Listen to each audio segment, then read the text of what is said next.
Bismillahirrahmanirrahim. Assalamualaikum warahmatullahi wabarakatuh.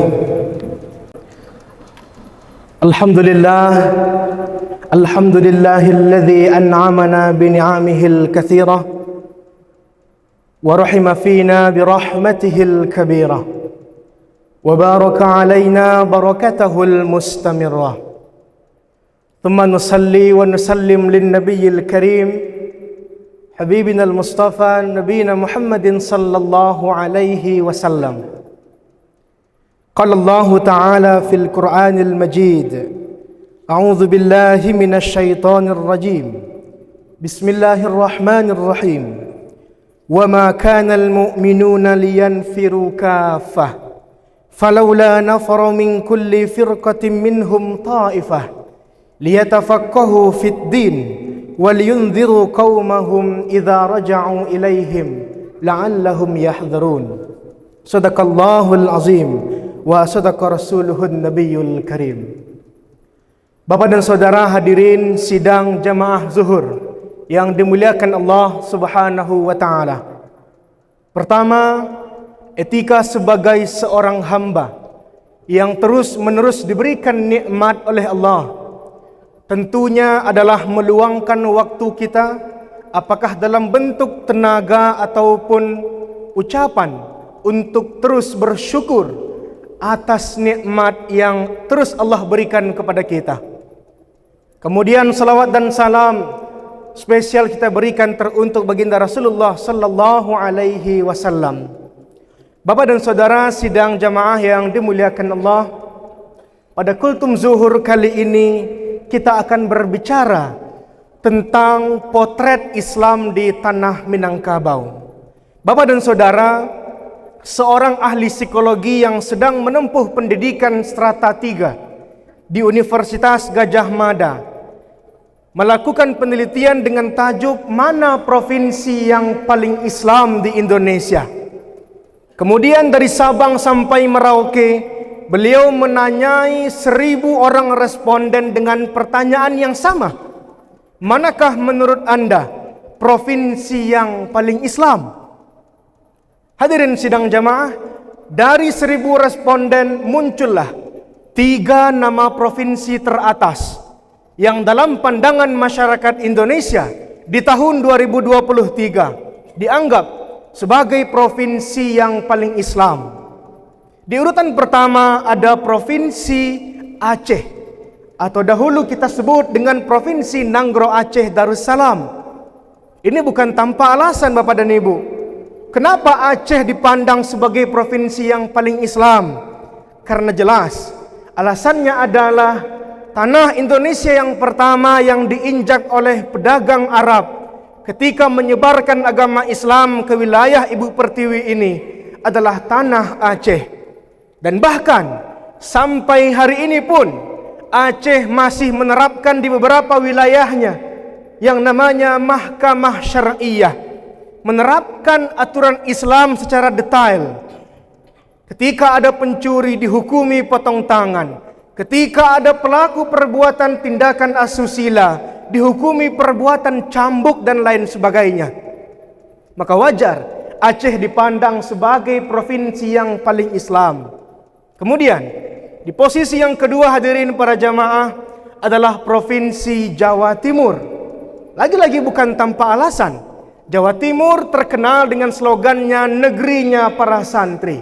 Satu desa di Jawa Timur punya 1 pondok pesantren.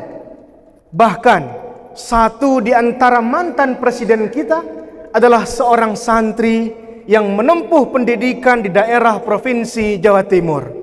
Kemudian yang ketiga sidang jamaah adalah Provinsi Sumatera Barat.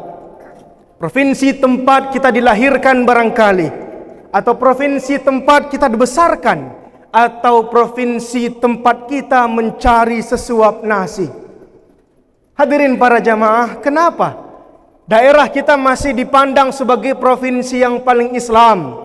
Ini tentunya bukan tanpa alasan. Alasan pertama tentunya adalah karena kita punya sejarah yang begitu indah. Satu di antaranya adalah kita disebut sebagai negeri yang melahirkan jutaan ulama.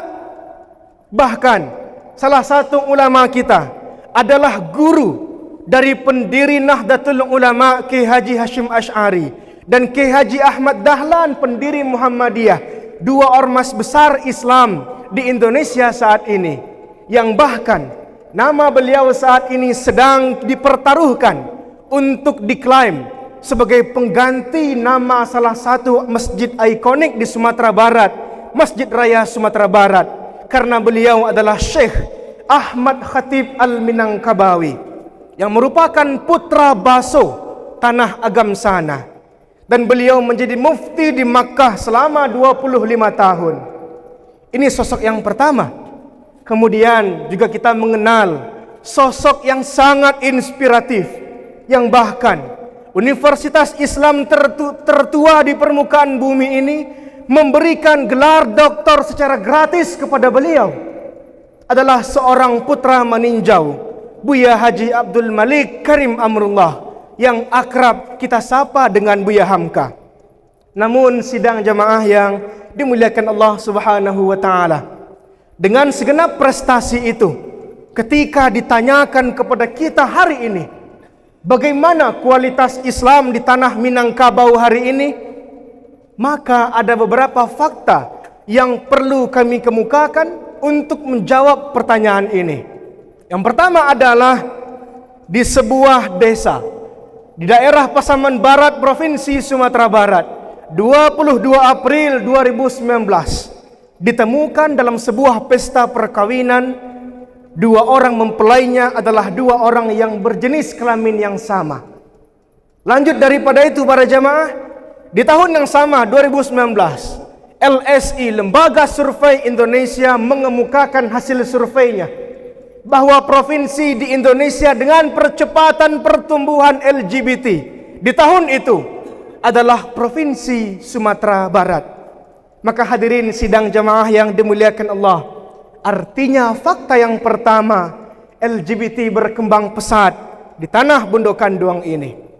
Kemudian fakta yang kedua, di sebuah masjid jami' di wilayah Batu Sangkar di tahun 2022, ketika itu hari Jumat, ketika waktu Jumat sudah masuk, seluruh masjid di sekitar masjid jami' ini sudah berkumandang adzan Jumat.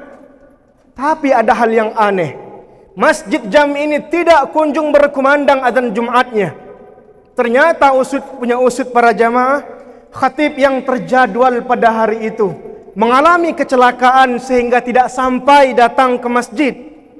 Namun naasnya sidang jamaah yang berbahagia, dari 500 kurang lebih jamaah yang hadir kala itu, tidak satu pun di antara mereka yang mampu menggantikan khatib yang tidak hadir ini, sehingga mereka yang 500 orang ini berpecah belah, 100 orang ke sini, sisanya ke sini, dan lain sebagainya.